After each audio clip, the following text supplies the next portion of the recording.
Hey guys, welcome. Today I'm doing a tutorial on communicating sequential processes. So today I'm going to be covering three topics, which are processes, concurrency, and non-determinism. So the first topic here is processes. What is a process?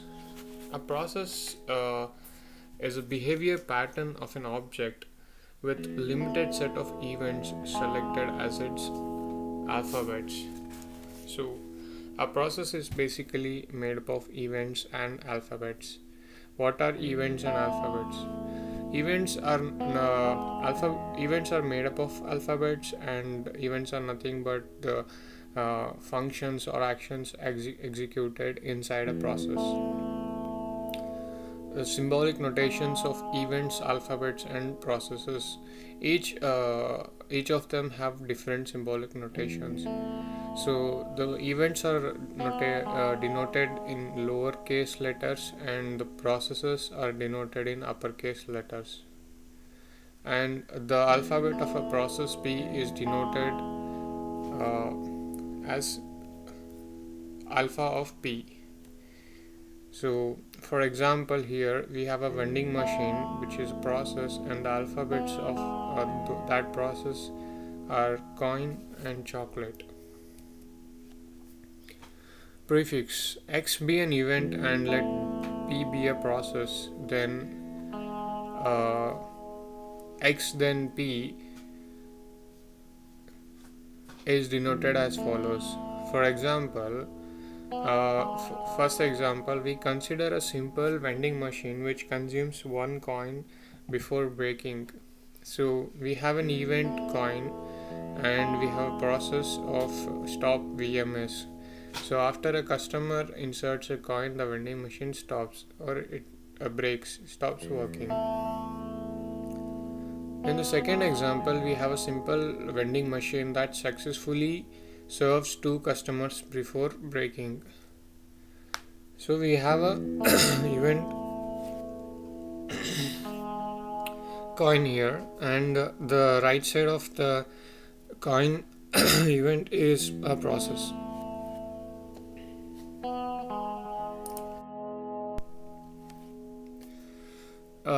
And after the coin event is executed, the next event chocolate is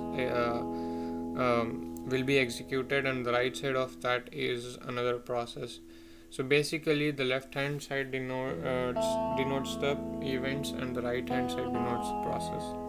So here the customer first inserts a coin and receives a chocolate from the vending machine, and then again the second customer inserts a coin, and then again he gets the chocolate, and after that the vending machine stops working. So here, after serving two customers successfully, the vending machine stops working.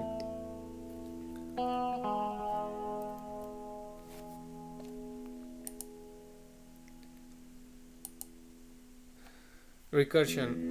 It, as we saw earlier, we had repetitive events occurring inside the process. So it would be extremely tedious to write out full behavior of a vending machine for its maximum design life. So we make use of recursion to represent repeating events. For example, we consider the vending machine. The tasks or the events which are unique for the vending machine is inserting a coin and the vending machine dispensing the chocolate. So this can be represented as follows, like the event coin, and then the event chocolate, and then the vending machine goes back to the initial state. Choice. Many objects allow their behavior to be influenced by interaction with environment within which they are placed.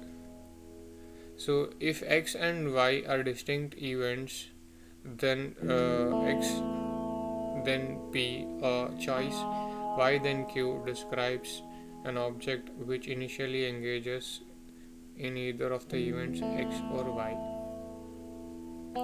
So we have an event X, and we have which is related to the process P, and we have an event Y which is related to process Q.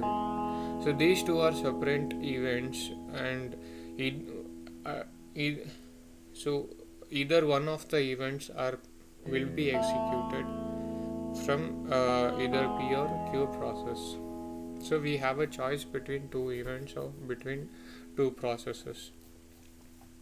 For example, let's consider a machine that serves either chocolate or toffee on each transaction. This can be written as vending machine is equal to function which in which the coin is inserted, and we have a choice between the events chocolate and toffee, and then the vending machine goes back to the initial state. So if B is any set of events and P of X is an expression defining a process for which for each year different X in B, then X from B, then P of X defines a process which offers a choice of any event Y in B and then behaves like P of Y. So the denotation represented above should be pronounced as X from B, then P of X. Mutual recursion. Mutual recursion is nothing but recursion between two choices. So let's look at an example here. So here we have a drink dispenser, and we have two processes, orange and lemon. So the alphabets are common between the three processes, and the alphabets are set orange, set lemon, orange and lemon. So the drink dispenser gives us two events choice. So the first choice is set orange and the second choice is set lemon. So when the customer selects the set orange, the orange process is initiated, and when he selects set lemon, the lemon process is initiated.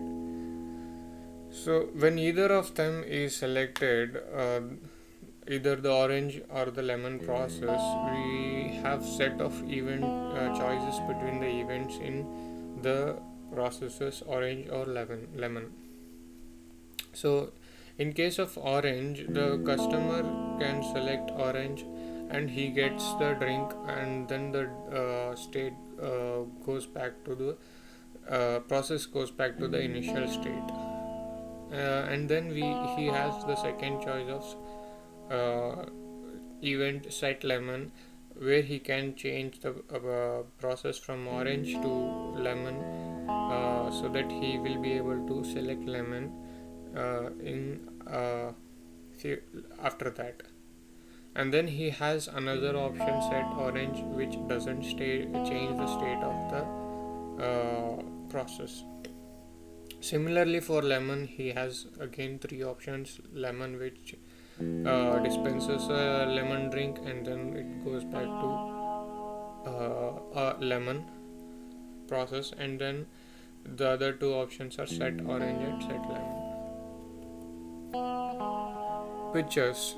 So to represent the processes and events, we can use the pictorial representation of a process by representing it in a tree structure consisting of circles connected by arrows. So here the circle represents the state of the process, and the arrows represent the transition between states.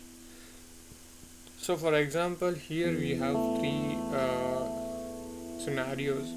In the first example, when the customer inserts the coin, and the state transition occurs, and it goes to a next state.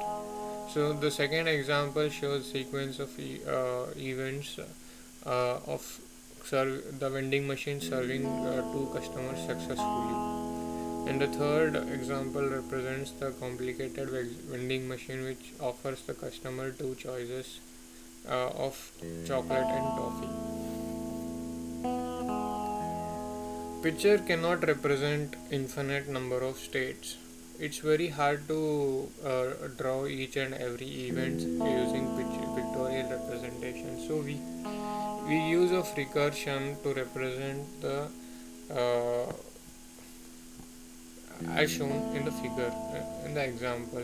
So we have a vending machine which offers two choices, and then after dispensing either of them, the vending machine goes back to the initial state. This can be represented by giving a transition to the initial state. Similarly, the example 5 shows the sequence of events being executed, and after the final state is occurred, the transition goes back to the initial state. Trace. A trace of the behavior of a process is a finite sequence of symbols recording the events in which the process has engaged up to some moment in time. A trace will be denoted as a sequence of symbols separated by commas and enclosed in angular brackets. This is shown below. So here we have x, y in angular brackets consisting of two events x followed by y. So the two events are the traces here. And next we have x is a sequence containing only event x, and the trace can also be an empty sequence of no events. So for example, a trace of a simple vending machine, at the moment it has completed service of first two customers. So after the vending machine serves the two customers, the two events which have occurred will be coin chocolate, which are represented as follows. Operations on traces. So there are few operations on traces. The first one is concatenation. Used to concatenate, it constructs a trace from a pair of operands s and t. It is denoted as shown below. Next we have restriction. The expression t restriction a denotes the trace t when restricted to symbols in the set A. So we can restrict the trace t by using any set A. Here we have an example of around, up, down, around. Restriction to up and down. So we get the events up and down from it. The next operation we have is head and tail. This is nothing but a complementary event traces. So if S is a non-empty sequence, its first sequence is denoted as S0, and the result of removing the first symbol is S dash. So for example, here we have X, Y and X events equal to X, and this the complement of that, or the tail of that head, will be X, Y, X dash is equal to Y, X. So the next operation is star. It is nothing but a set. A star, it is a set of all finite traces. Length. The length of the trace t is denoted by hash t.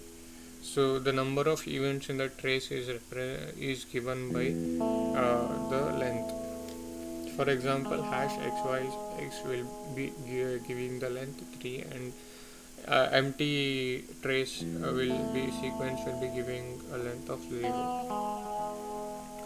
So the next topic here we have is concurrency.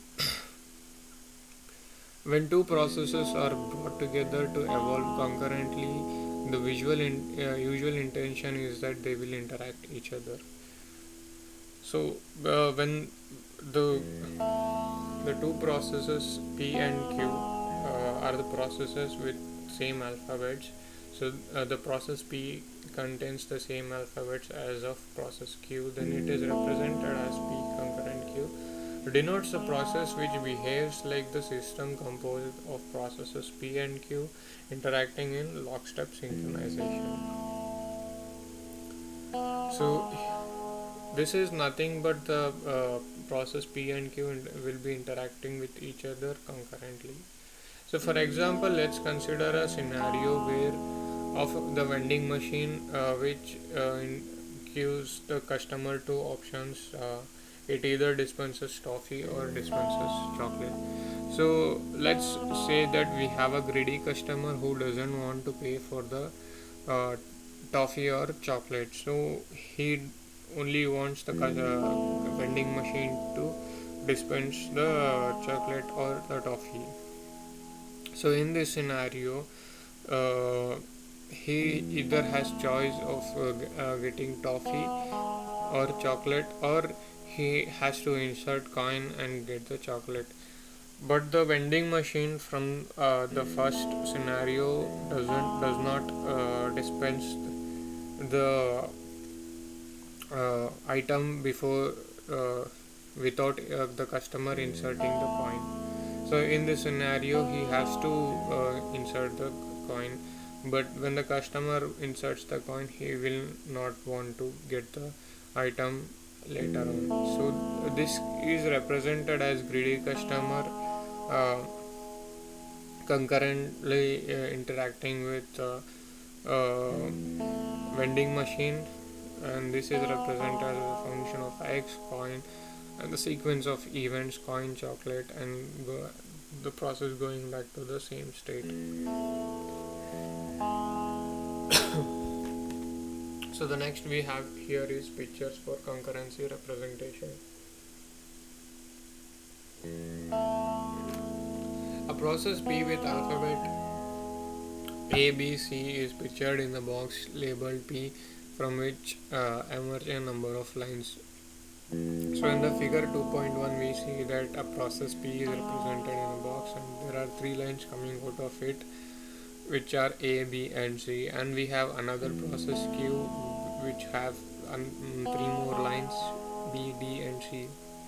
So here we observe that the lines B and C are common in the processes P and Q, and the lines A and D are unique for each individual processes. So when two processes are put together to evolve concurrently, the resulting system may be pictured as a network in which similar labeled lines are connected, but lines labeled by events in alphabet of only one process are left free, which means that the common lines B and C are connected as shown in the figure below, and the lines which are individuals to the event processes are uh, A, which are A and D, are left free. So the next topic we have here is non-determinism. The non-deterministic or deterministic. So let's say we have two processes P and Q. Then we introduce the notation P or Q to denote a process which behaves either like P or like Q. So the alphabets of operands are assumed to be the same. So the alphabets of P or Q will be either same as alphabets of P and same as alphabets of Q. For example, a change giving machine which always gives the right change in one of the two combinations. So, a change giving machine which dispenses the change for 5 dime uh, for a dime, it either it takes the input of 5 paise and then outputs either the between the sequence of events of choices of outputting 3 1 pennies and 1 2 penny and then going back to the initial state, or in the output it outputs 2 pennies and 1 penny and goes back to the previous state.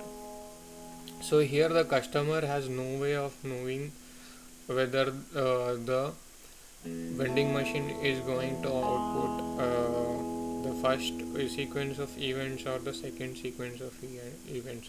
So it is non-deterministic for the customer to know the outcome or the result